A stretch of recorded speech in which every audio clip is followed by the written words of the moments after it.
Pada era kegemilangan negeri Melaka, iaitu sekitar tahun 1456 hingga 1477, diperintah oleh Sultan Mansur Shah, yakni Sultan Melaka ke-6, terbinalah sebuah istana yang agung di tengah-tengah kota Melaka yang dinamakan Istana Kesultanan Melaka. Ia berperanan sebagai kediaman rasmi raja yang juga sebagai pusat pemerintahan kerajaan. Istana merupakan keagungan institusi beraja sebagai warisan sejarah budaya bangsa Melayu kerana ianya bukan sahaja melambangkan kekayaan, kemajuan dan kekuasaan Melaka, malah turut mempamakan kecemerlangan dan keistimewaan ciri-ciri seni bina Melayu. Berdiri teguh di kaki Bukit Melaka, keindahan seni binaan Melayu yang tiada tandingannya terpancar indah pada Istana Kesultanan Melaka. Dikelilingi dengan taman-taman dan tanaman-tanaman yang menghijau, memberikan pemandangan yang memukau dan mengundang kedamaian. Penulis Sulalatus Salatin, Sejarah Melayu, menyatakan bahawa betapa indahnya istana ini, sehinggakan tiada satu pun istana raja di bawah angin pada zaman itu yang sepertinya. Keprihatinan Sultan Mansur Shah sebagai ketua agama Islam terselah apabila masjid yang besar dan cantik dibina selain turut membina jambatan dari seberang sungai.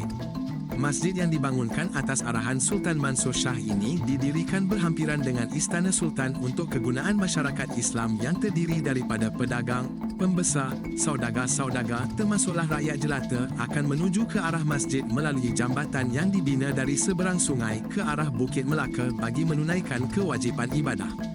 Oleh yang demikian, pembinaan masjid ini dilihat sebagai lokasi yang strategik bagi memudahkan rakyat hadir ke masjid untuk menunaikan solat selain daripada menyediakan kemudahan kepada guru agama untuk mereka menuntut ilmu Islam.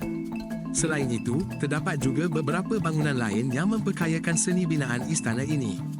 Balai Rongseri adalah satu ruang penting untuk kegiatan istiadat, upacara kenegaraan dan acara rasmi kerajaan. Balai Rongseri digunakan sebagai tempat penyambutan tetamu penting, tempat untuk mengadakan majlis perkahwinan diraja, pertemuan kerajaan dan pengukuhan gelaran kebangsawanan.